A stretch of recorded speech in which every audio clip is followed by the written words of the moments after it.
So, it's almost been 2 years since the Super League had died, and thanks to the conditions of Barcelona and Juventus right now, we won't be seeing them for a while.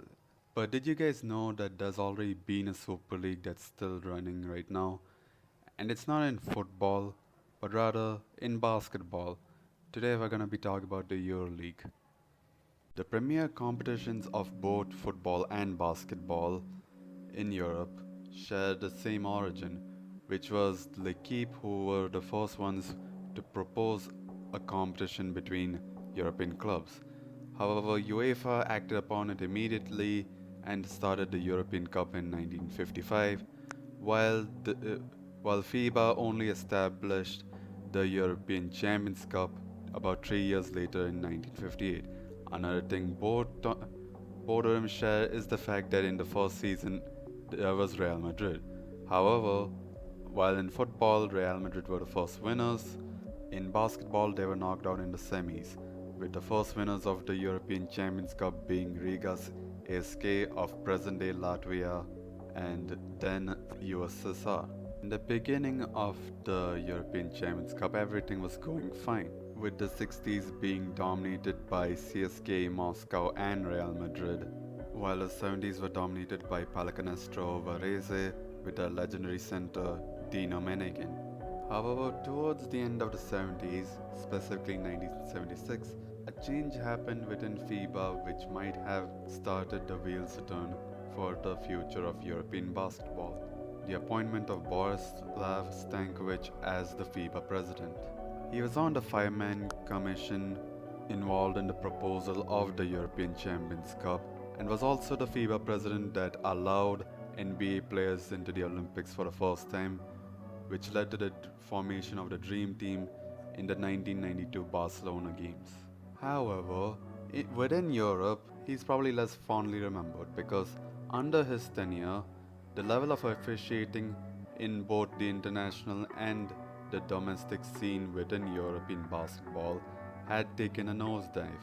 Specific examples include the 1996 Euroleague final between Olympiacos and Barcelona, and more prominently, the 1995 Eurobasket final between Yugoslavia and Lithuania in Greece, which was a very intense affair due to the fact that Yugoslavia knocked out Greece earlier in the competition.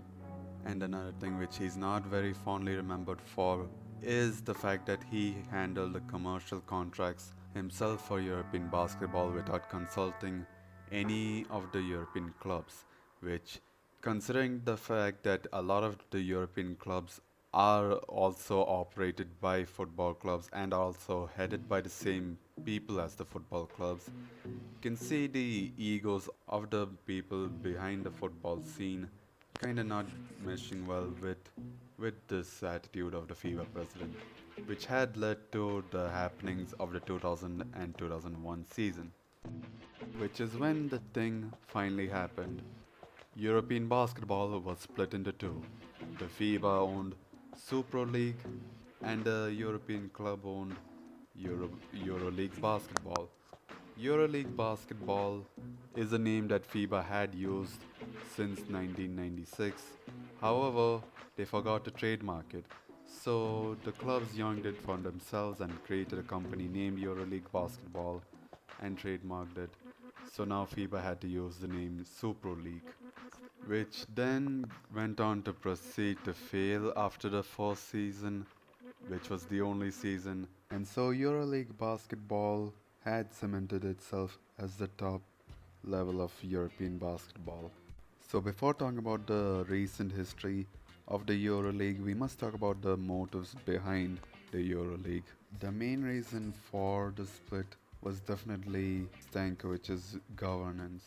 The second factor is the poor officiating. And the third, which is common with the Super League as well, is the desire for more money.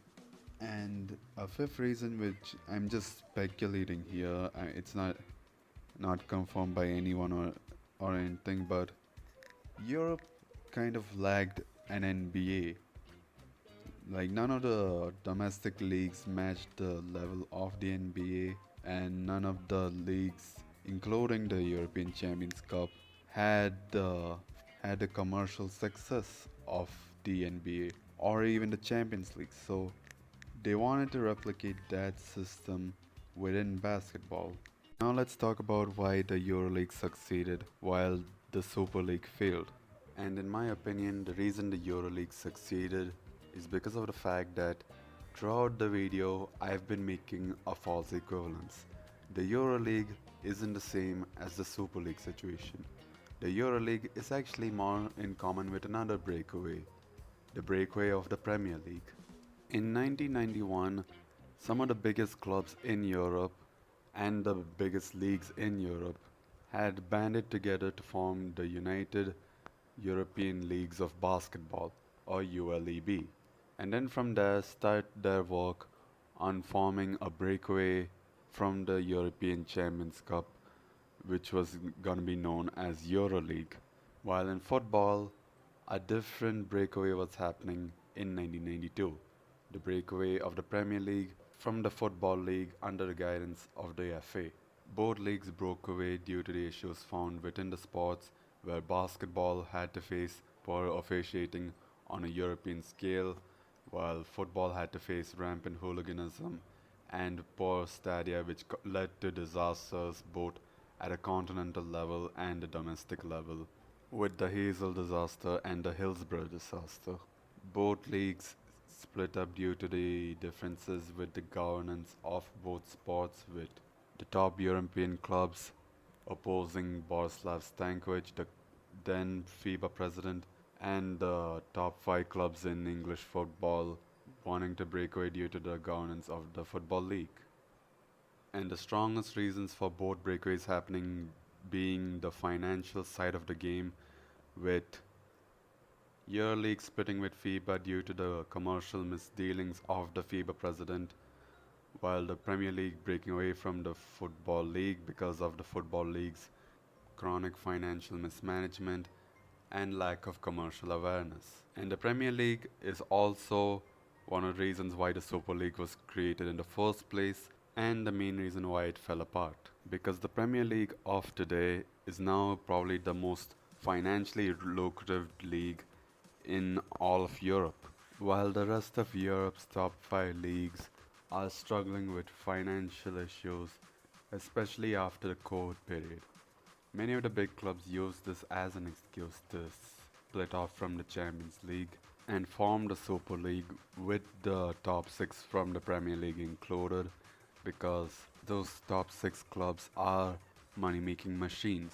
However, fan protests and sanctions had made the Premier League clubs leave first because, anyways, compared to the other top European clubs, they were in a comfortable enough position to overspend as much as they like, while the others would actually need the Super League to sustain their current level of growth as commercial entities. Okay, back to the history of the EuroLeague. And from here on out, the main changes have to deal with the format and the qualification method. So going from FIBA's control to EuroLeague's control, the format didn't really change at all, at least on the surface level in the first season. Both the 99-2000 season and the 2000-2001 season had four groups of six teams, with the top four progressing to the knockout stage, which are comprised of best of three series. The only difference between the 99 and 2000 season was that in the 99 season, teams would be swapped around depending on their win-loss record from one group to another, while the 2000 season was relatively normal. The 01-02 season had a bit of change, with it being four groups of eight instead, and the top six, top four of each group progressing to a top 16 series, whereby the 16 teams that progress through are grouped into groups of four, and the top two progress to the quarterfinals. And again, it changed for the 02-03 season, whereby the group stage is now comprised of three groups with eight teams, and the top five or six of each group progress to the top 16 series. And in 08-09, the group stage was switched back to the old four groups of six. Now, how the license system worked then was that To get an A license, there was a secret formula calculated by the Euroleague based on domestic and Euroleague performances to guarantee a team a spot in the Euroleague until the 2011 and 12 season, which led to 14 of the 24 spots to be occupied by A licensed clubs, meaning that unlike in previous seasons where all of the spots were achieved through merit, now only 10 are available by actually doing something within the league. Then in 2011-12, they provided a further safety net for big teams who fail by providing wild card spots. Then in the 2012-13 season, the only notable change noticed was the fact that the top 16 series had changed from 4 groups of 4 to 2 groups of 8. Then in 13-14, they complicated the license system by adding B licenses and C licenses. To get an A license now, you need to be a top 14 club in the Euroleague club rankings. To get a B license, you need to not be an A licensed team and to have won the domestic league or finished second in the domestic league. To get a C license is to essentially be a wild card or win the Euro Cup, which is essentially the Europa League of basketball. And then in 2016, FIBA fucked up and made the EuroLeague more like the Super League. You see, in 2016, FIBA tried to take back control of European basketball by making the Basketball Champions League and trying to get 8 of the A licensed clubs to get into the project, which unsurprisingly they didn't join.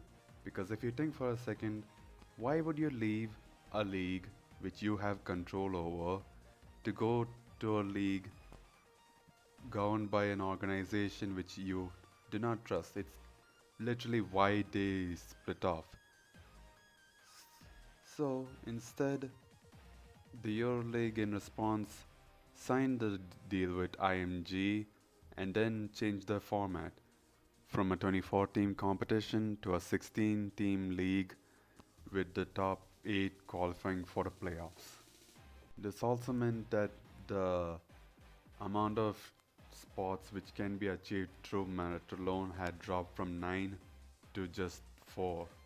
And finally, in 2021, the EuroLeague became a closed league with qualification only possible if you're either a long-term licensed club, B, a team with a wildcard license, or C, a team that performed well in the Euro Cup. So you might be asking now, what happens to the domestic leagues? And what are the fans' opinions on these changes? Well, for that reason, I made a survey for the specific reason as well as other questions in order to get the opinions of fans from the r/EuroLeague subreddit, which 2000 people see in the post. I've only gotten 13 responses. So it's not really a clear-cut opinion of all EuroLeague fans, especially since one of them seems to be a troll.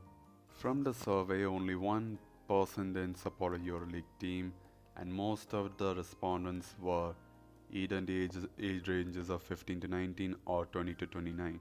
Most of the respondents responded yes when asked if they watched domestic league matches or if they valued winning the domestic league.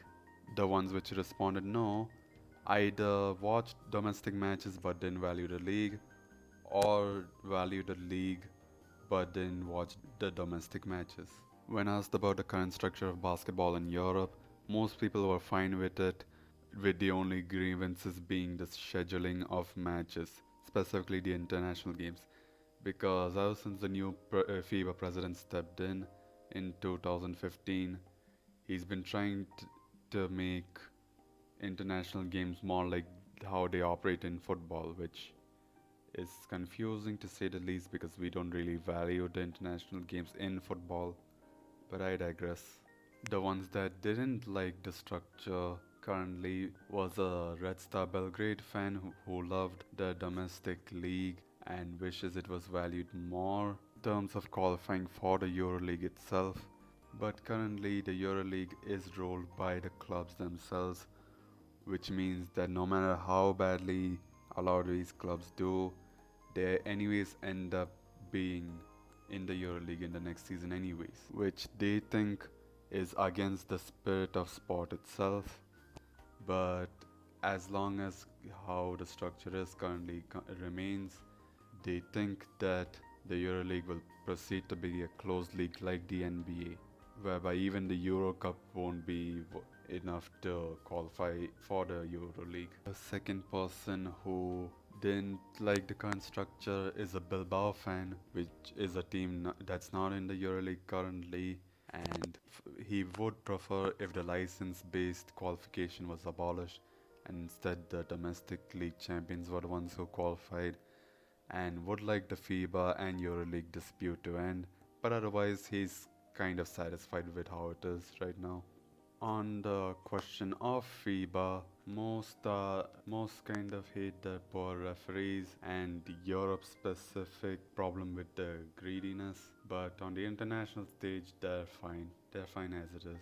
It's only because of their lack of a grip on the US and European markets, which are the two biggest markets for basketball. The scheduling of international windows kind of gets messed up. So, what have we learned? Well, we've seen how throughout the years the EuroLeague has been shaped by various parties such as FIBA and the big clubs themselves. And for us football fans, it's a bit of a cautionary tale of what happens when the big clubs get too much power. As we've seen in the video, the EuroLeague gradually is turning into a close league like the NBA.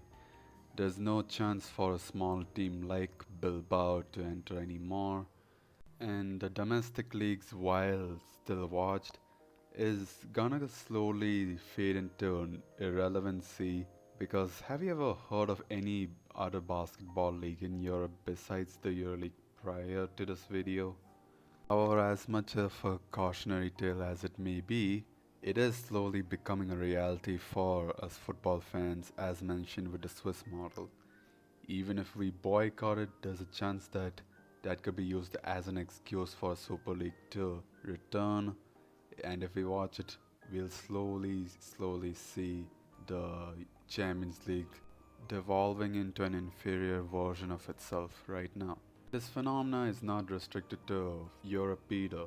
This is spreading far into both Africa and Asia, with the discussion of CAF's wanting an African Super League and the AFC already approving an Asian Elite League, where the current 40-team format is gonna be reduced to a 24-team league stage, while the Asian Champions League becomes a second-tier competition, which kind of makes no sense when you think about it. The best we can hope for is that when it arrives, because it's already too late to change, as it's already been approved, we need to protest for a return back to the older formats, or protest against any further damage to the Champions League formats, and try to make sure that the power doesn't go from UEFA to the big clubs, because even if UEFA is shit right now, if it goes to the big clubs, as we've seen with how the EuroLeague is managed, the smaller clubs will get a lesser and lesser share of the top level of football. Smaller countries will get less funding, and soon it will just be a closed league like the NBA. So that's it for the video, guys. Hope you enjoyed it. If you want to support this channel, make sure to go to the description and go to my Patreon or buy me a coffee and donate there, so that I can get either a better microphone or just motivation to make videos. You can also follow me on Instagram and Twitter by the following handles. And until then, I'll see you in the next video.